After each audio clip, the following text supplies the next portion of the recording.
اعوذ باللہ من الشیطان الرجیم بسم اللہ الرحمن الرحیم۔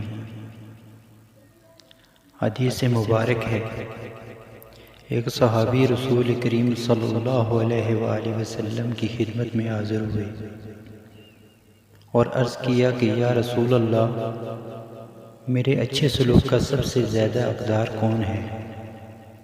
فرمایا کہ تمہاری ماں ہے۔ پوچھا اس کے بعد کون ہے؟ فرمایا کہ تمہاری ماں ہے۔ انہوں نے پھر پوچھا اس کے بعد کون؟ حضرت صلی اللہ علیہ وآلہ وسلم نے فرمایا کہ تمہاری ماں ہے۔ انہوں نے پوچھا اس کے بعد کون ہے؟ حضرت صلی اللہ علیہ وآلہ وسلم نے فرمایا پھر تمہارا باپ ہے۔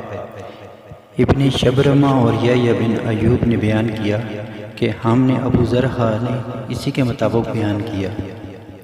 ایک صحابی نے نبی کریم صلی اللہ علیہ وآلہ وسلم سے پوچھا کیا میں بھی جہاد میں شریک ہو جاؤں؟ حضرت صلی اللہ علیہ وآلہ وسلم نے دریافت فرمایا تمہارے ماں باپ موجود ہیں؟ انہوں نے کہا جی ہاں موجود ہیں۔